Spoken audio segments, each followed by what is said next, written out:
I feel like I'm the last person in the world who hasn't used ChatGPT-5 yet. I just got back from vacation. We were up north. I tried to have an AI-free vacation, so I was really excited to get back in the saddle today and give ChatGPT-5 its kind of maiden voyage here. It's run. So Rosh put up a video a few days ago while saying, seeing how creative it is. So I'm not really looking at it for creativity today. I'm looking at it for prompt writing. So I'm Bryon, half of the Creative AI show, where we're two creative guys talking AI, putting up videos every day about things like this.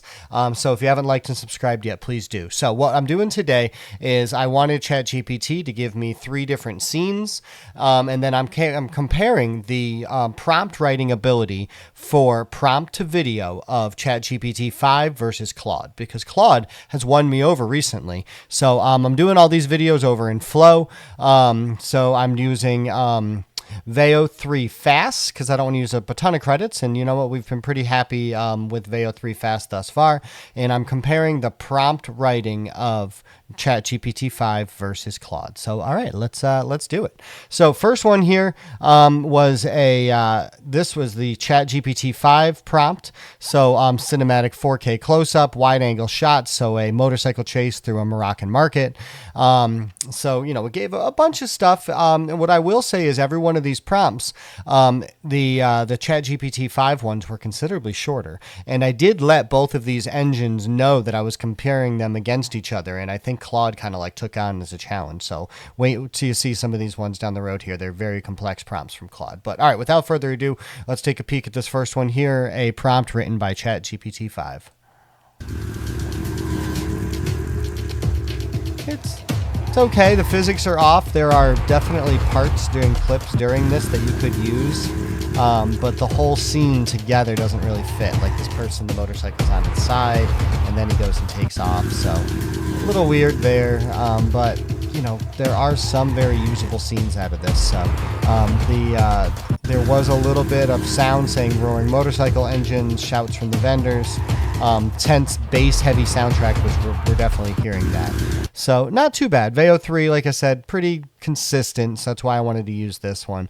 So now here's the Claude prompt. Much longer. I'm definitely not going to read all of this. Right about here is where it starts with sound design, and it gives a lot in there for sound as well. So again, Claude's still writing, really, really good prompts, but is it too much? Is this maybe a matter where less is more, and ChatGPT-5 is maybe giving a better prompt? Let's find out. Let's see what we think of this one. I like that. Okay. So motorcycle chase happening, so you see the motorcycle ahead, then you see this guy, then all of a sudden it's like he turned around like in the Matrix or something weird.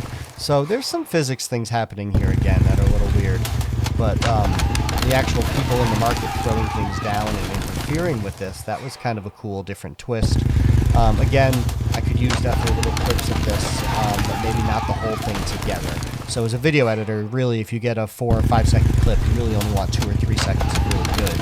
And that it definitely gave that, so that's pretty cool. All right, so I would say out of these two, they're pretty close, but I'm going to still give Claude the edge on the prompt. Please let me know in the comments here what you think.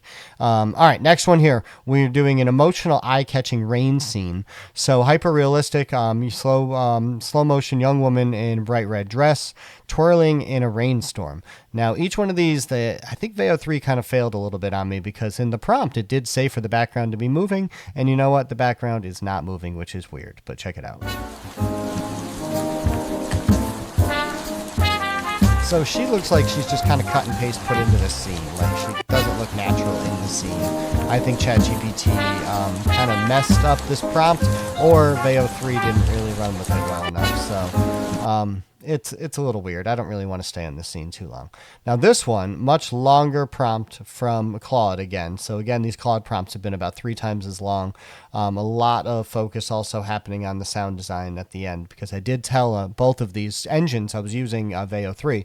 So that way I wanted it to include the sound design. So here's sound designs from this point down. So let's see how this scene looks with the Claude prompt.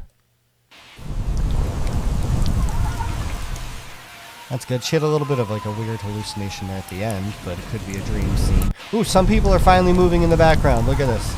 You're standing there with their umbrellas, and then finally somebody over here starts moving. Oh, thank you. But even the traffic stands still. The rain looks good in the scene, and she looks more in the scene. But, so again, I think Claude gave it the information that it needed.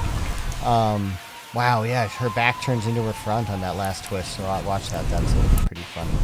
So it's normal, her back, front, and back to front. So that was a little bit of a mess up there on the making of it. So, all right.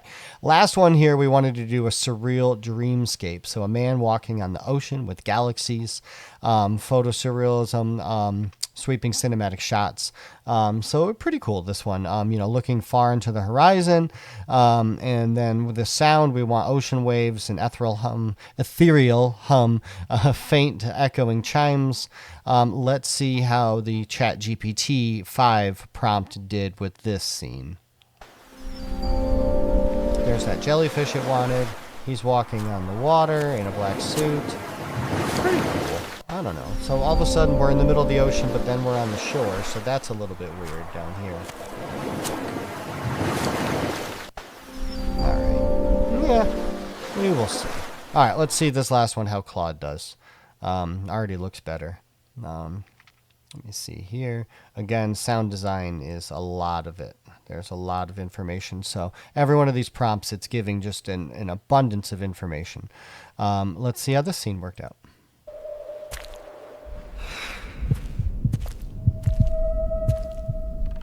Outside of his tie sticking out in kind of a weird way.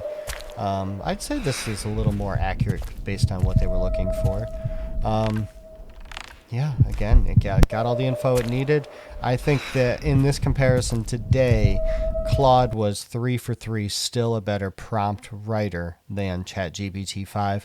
Now, that doesn't mean I can't go back to ChatGPT-5 and each one of these scenes say, hey, give me more. Ask out of it what you can get in order to get it to the point where it's giving this much information that we're getting over here in Claude. But again, the ChatGPT-5 is supposed to be this, game changer thing. And again, it's still lagging behind even Claude on this, where this technology's been out for some time now. And I don't even believe I'm paying for Claude, whereas I'm definitely paying for ChatGPT. So, all right, I hope you guys liked our little comparison here. I'm sure Rosh and I will be talking about this on the podcast tomorrow, what we've done with ChatGPT-5. If you haven't liked and subscribed, please do. And until then, we are two creative guys talking AI.